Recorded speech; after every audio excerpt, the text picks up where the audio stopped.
விஜய் அவர் எடுத்த அதிரடி முடிவுல இந்த ஒரு பிரபலத்தை கைது பண்ண போறாங்களா? வாங்க என்னாச்சுங்கிறத பார்க்கலாம். 2011-16 வரையிலான அதிமுக ஆட்சி காலத்துல போக்குவரத்து துறை அமைச்சரா இருந்த செந்தில் பாலாஜி அவர் மேல ஒரு புகார் வந்துச்சு. இது தொடர்பா சென்னை மத்திய குற்றப்பிரிவு போலீசார் 15, 17, 18 இந்த வருஷங்கள்ல 4 மோசடி வழக்கு பதிவுகளை செஞ்சாங்க.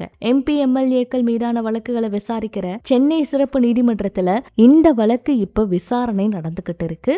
மோசடி வழக்குகளை அடிப்படை கொண்டு செந்தில் பாலாஜி அவரு சட்டவிரோத பண பரிமாற்றத்துல ஈடுபட்டதா சொல்லி 23ல அவரோட அலுவலகங்கள் இல்லத்துல சோதனை எல்லாம் நடத்தினாங்க. ரைடோட முடிவுல இரவோடு இரவா அவரை கைது செஞ்சாங்க. இதை தொடர்ந்து எழுந்த அரசியல் அழுத்தம் மற்றும் எதிர்ப்போட காரணமா அமைச்சர் பதவியை ராஜினாமா செய்தாரு. 15 மாசம் புழல் சிறையில அவரை வச்சிருந்தாங்க.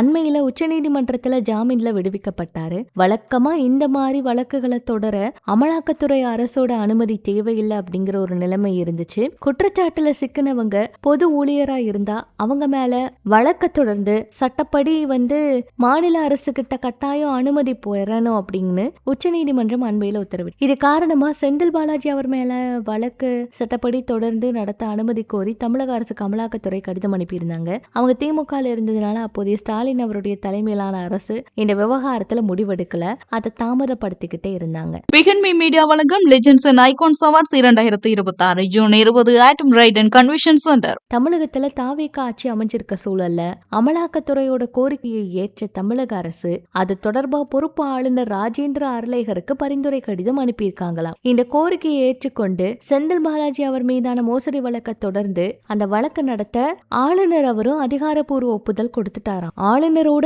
இந்த அதிரடி அனுமதியால தமிழக அரசியல்ல மறிய பரபரப்பு இப்ப வந்திருக்கு. செந்தில் பாலாஜி அவரை கைது செய்வாங்களாங்கிற கேள்வியும் விவாதமும் பரபரப்பா எழுந்திருக்கு. இது ரொம்பவே தவறு. அவர் செய்த தவற இவ்வளவு நாளா ஆட்சியில இருந்தவங்க மறைச்சிட்டாங்க. அதாவது அந்த அரசு முடிவெடுக்காம தாமதப்படுத்திட்டு இருந்தாங்க. இப்ப புது அரசு வந்திருக்கிறதுனால ஏற்கனவே இந்த லஞ்சம் ஒழிப்பு இந்த விஷயங்களை தான் முதலமைச்சர் விஜய் அவர் கையில எடுத்திருக்காரு. இனிமேல் அந்த விஷயங்கள் இருக்கவே கூடாது. யாரா இருந்தாலும் தப்பு தான், தண்டனை கொடுத்தே ஆகணும் அப்படிங்கிற ஒரு நோக்கத்தோட இந்த ஒரு முடிவை எடுப்பாரா அப்படிங்கிற கேள்வி இருக்கு. என்ன நடக்க போகுது அப்படிங்கறதெல்லாம் பொறுத்திருந்து பார்த்தாதான் தெரியும். எது எப்படியும் விஜய் அவர் ஆட்சிக்கு வந்ததுக்கு அப்புறம் இந்த லஞ்சம் ஒழிப்பு தீவிரமா பார்க்கப்படும். அது மட்டும் இல்லாம லஞ்சம் வாங்குறவங்க யாரா இருந்தாலும் அவங்களுக்கு தண்டனை கொடுப்போம்ல சொல்லியிருக்காங்க.